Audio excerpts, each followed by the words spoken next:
اسمع وتأمل. قل يا عبادي الذين أسرفوا على أنفسهم قل يا عبادي الذين أسرفوا على أنفسهم لا تقنطوا من رحمة الله لا تقنطوا من رحمة الله إن الله يغفر الذنوب جميعا إن الله يغفر الذنوب جميعا إنه هو الغفور الرحيم. إن الله يغفر الذنوب جميعا، كل الذنوب؟ كل الذنوب يا شيخ. الله عز وجل يقول وهو الذي يقبل التوبة عن عباده ويعفو عن السيئات حتى لو ما يصلي؟ ويعفو عن السيئات حتى لو كان عاق لأمه وأبوه؟ ويعفو عن السيئات حتى لو كان غارق في الربا؟ ويعفو عن السيئات ويعلم ما تفعلون. لا إله إلا الله. شيخ علي، أفجر إنسان مر على الكرة الأرضية، الإنسان الوحيد الذي تكبر وطغى على الله سبحانه وتعالى ونادى بأعلى الصوت وقال أنا ربكم الأعلى، فرعون. نعم.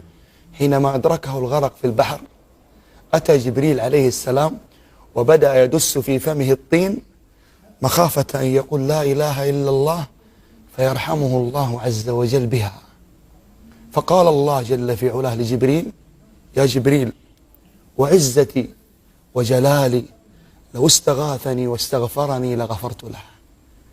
يا غالي، هذه رحمة الله بمن تكبر على أمر الله ونادى وقال أنا ربكم الأعلى، فكيف هي رحمة الله بمن أقبل على الله منكسرا تائبا باكيا يرجو ما عند الله جل في علاه. الله أكبر. شيخ علي، من رحمة الله عز وجل أن الله تبارك وتعالى هو ينادي الشخص لأن يتوب إلى الله.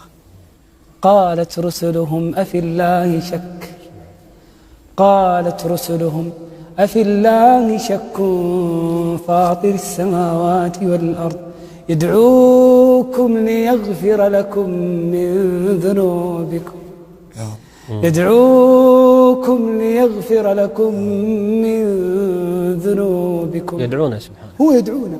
الله عز وجل يقول فقلت استغفروا ربكم، ماذا قال بعدها؟ إنه كان غفارا وإن عظمت الذنوب. الله، وصيغة غفارة يعني مو شوف غفار. يا الله، وإن عظمت الذنوب. أوحى الله إلى داود الله يا داود لو يعلم المدبرين عني كيف انتظاري لهم والله ورفقي إلى ترك معاصيهم لماتوا شوقا إلي ولتقطعت أوصالهم من محبتي. الله. يا داود هذه إرادتي في المدبرين عني، فكيف إرادتي في المقبلين إلي؟ الله. فرحمة الله عز وجل واسعة. من الذي يدخل ويقبل إلى هذه الرحمة؟